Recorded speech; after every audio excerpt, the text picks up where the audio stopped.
Lorsque nous contemplons l'état des choses dans le monde d'aujourd'hui, nous sommes très profondément impressionnés et opprimés de constater l'aveuglement qui y règne. C'est la racine du mal de notre temps. Nous n'aurions pas tort de dire que la plupart des problèmes dont souffre le monde, sinon tous, se trouvent dans cette racine, à savoir l'aveuglement. Les masses sont aveugles. Il n'y a aucun doute à cela. Dans un jour qui est supposé être un jour d'illumination sans égale, les masses sont aveugles. Les chefs sont aveugles.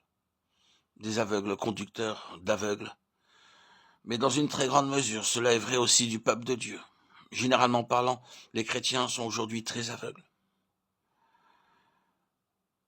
D'abord, il y a ceux qui n'ont jamais vu, qui sont nés aveugles. Ensuite, il y a ceux qui ont reçu la vue, mais ne voient pas beaucoup, ni très distinctement, des hommes comme des arbres qui marchent.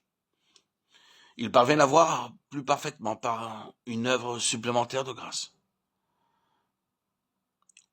Nous avons après ceux qui ont une vraie vue et claire, mais pour lesquels une vaste sphère de la pensée et du dessein de Dieu attend encore une œuvre plus pleine du Saint-Esprit, afin que le Dieu de notre Seigneur Jésus-Christ, le Père de gloire, nous donne l'esprit de sagesse et de révélation de sa connaissance, les yeux de notre cœur étant éclairés pour que nous sachions quelle est l'espérance de son appel et quelles sont les richesses de la gloire de son héritage dans les saints.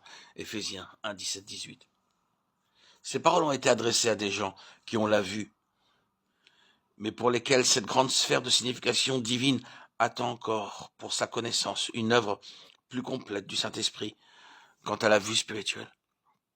Puis il y a ceux qui ont vu et ont suivi, mais qui ont perdu la vue spirituelle qu'ils ont une fois possédée.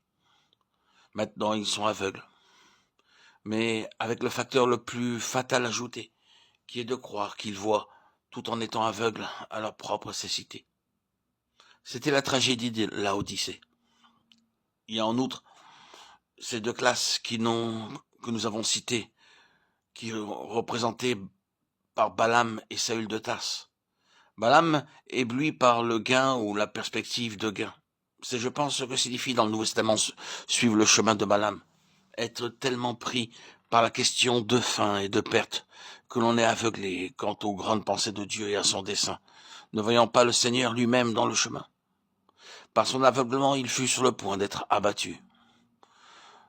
Le texte est très clair. Ce n'est que lorsque le Seigneur lui ouvrit les yeux que Balaam put le voir. Alors, il vit le Seigneur, l'ange de l'Éternel. C'est ainsi que c'est écrit.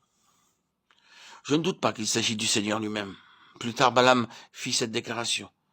Celui qui voit la vision du Tout-Puissant, qui tombe et qui a les yeux ouverts. Tel est Balaam, un homme aveuglé par des considérations de caractère personnel, de nature personnelle, à savoir comment les choses l'affecteraient. Et combien ces considérations sont aveuglantes quand il s'agit de questions spirituelles. Si jamais vous ou moi, nous nous arrêtons sur cette question, nous sommes dans un très grand danger. Si jamais nous nous laissons influencer par des questions telles que « Comment cela m'affectera-t-il » ou « Combien cela me coûtera-t-il » ou « Que vais-je gagner ou perdre à part ceci ?» C'est un moment où les ténèbres peuvent très bien prendre possession de notre cœur et nous entrons dans le chemin de Balaam.